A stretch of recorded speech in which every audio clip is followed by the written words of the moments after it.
What's up, guys? Mason the Brock Henderson here, and this is Star Wars Rebels Season 3, Part 1, Episodes 1 through 11. And yeah, I decided to jump back into this show because I wanted to see how this all came to an end. And honestly, from the first part of this season, it's got me excited. Because they're taking some more risks. They're starting to do a few more things that I feel like I wanted to see them do in the first couple seasons. Now, granted, this is coming in the next to last season because they only had four total, but it's nice to see them starting to sort of pick up a bit of steam, and I hope they take even more risks as the show comes to a close next season, because I don't want it to kind of end in this happy, like, everything's perfect, we had such a great time.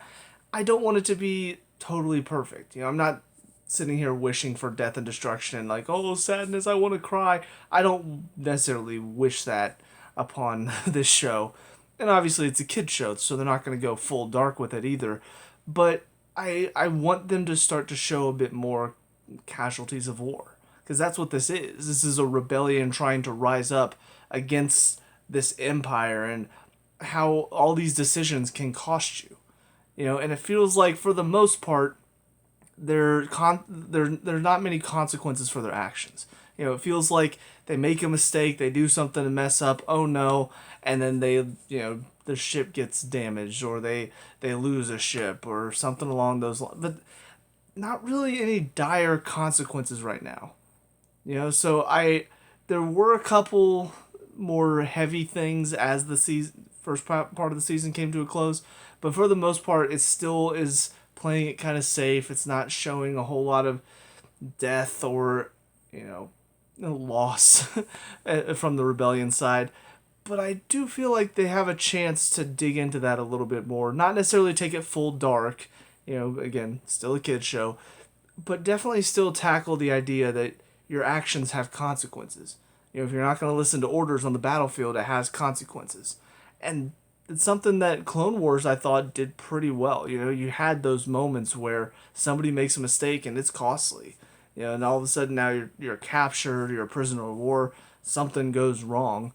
But with that being said, I do like some of what they're doing with the characters right now. First of all, with Ezra, I really like this whole battle that's going on for what he's gonna do next. You've got Kanan, who's very much more the old mindset of the Jedi, where the dark side is evil, you can't do the dark side at all. Maul is obviously more leaning toward the dark side because he sees the power that it gives you, and he sees what Ezra is capable of if he uses all of that power. So got both sides pulling, and what I like is they introduce this character Bendu that is kind of in the middle, and I have wondered if we would ever touch on that at all. Because that is something to talk about. One of my favorite game series, Kingdom Hearts, delves into this idea a little bit as well, where you've got a character who does turn toward the dark side, but then gets his redemption story, and he uses both light and dark when he fights. And because he sees the benefit of the strength that the darkness gives him, but also he sees how the light keeps him from becoming a evil person in the process. And I think Ezra is kind of in that same boat right now, where he sees the strength that the dark side, using his emotions, that helps him to win a lot of these battles and save his friends in the process. So he sees the benefit of that, but he's not an evil person, so he's not going to fully give over to the dark side and be like, yes, I'm going to just be angry all the time. Like, he's only using it in certain situations.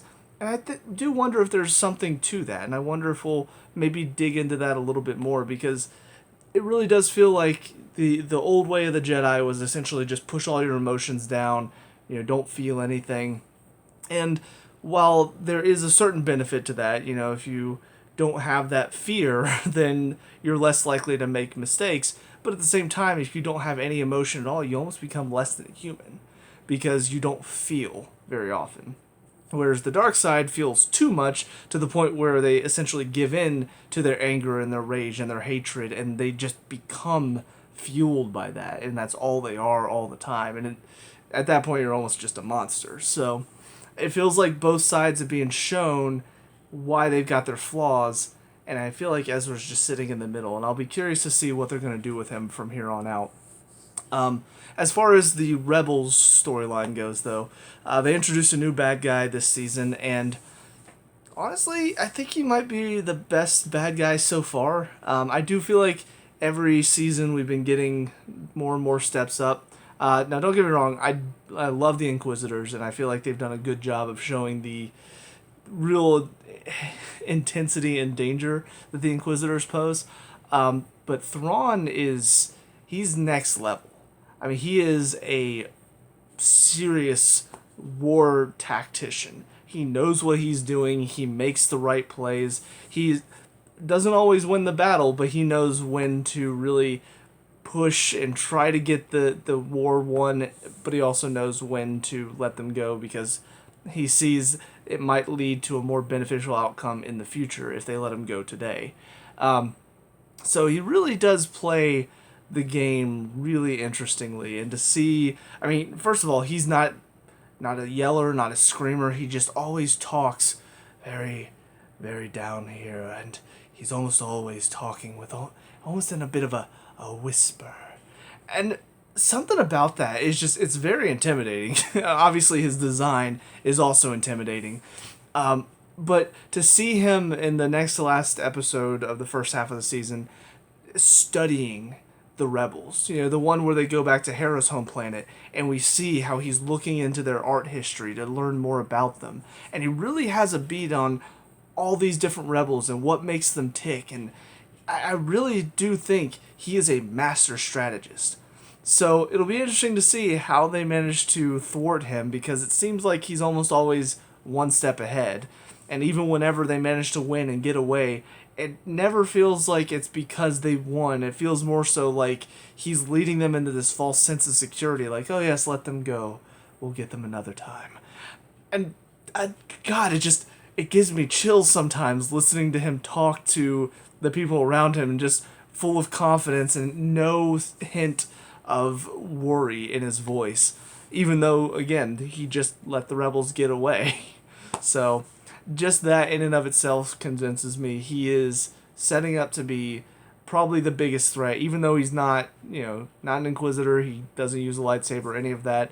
Clearly, he understands these rebels, and he understands their tactics and their plans and their strategies and all of that, to the point where, I mean, more than a few times he saw right through the strategy that they were trying to pull. And honestly, so the other kind of fun storyline involved in this is finding out Callus was Fulcrum for this season.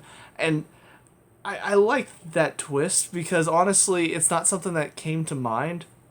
I always saw Callus as like possibly a turncoat, but I didn't think he'd actually get to that point. Even when he helped Sabine, I didn't see it as a he's on their side. I really did think it was Zeb helped me on the planet, so here you go. I'm paying him back now. So to find out he was actually the Fulcrum and he's been helping them and he's a mole this whole time, definitely a nice little twist, and done a lot better than another certain First Order turncoat in episode 9, and how stupid that was. But even with that, though, I wouldn't doubt that Thrawn already knows that Callus is the mole. He already saw, like, just everything that happened. He looked it over and he probably said, you know what, something here's not adding up. But you know what would make it add up is if Callus is the mole. So I would not be surprised if he's already figured that out, and he's going to try to use Callus in some way, even though Callus, it seems, is trying to play the part really well. I don't know. I'm excited to see what they decide to do with that and how all of that's going to be handled. And again, how are they going to beat Thrawn? Because he really does seem to be on top of everything. Anytime they try to pull a fast one, anytime they try to stay one step ahead, it feels like he's already calculated everything. And he already knows what steps are going to take. And he's like, well, you know what? They took the right steps. I'll let them go for today. We'll get them another time. I kind of love having that type of villain, because it's really scary to think just how easily he handles all these situations. So, some of the other stuff, there were a couple episodes. Sabine obviously got a focus in a couple of them. She goes and recruits Wedge, which, I mean, that just kind of felt like a callback episode more than anything. We also see her go back to Mandalore with Ral, and we see what's going on Mandalore, that essentially this one guy took over that's from Sabine's clan, and some of it was kind of interesting, but for the most part it just felt sort of like filler episodes for the time being. Um, Also, we had a couple Hondo episodes, which are they are fun. You know, he had his moments where he's making some great jokes because the writing for him is always fantastic.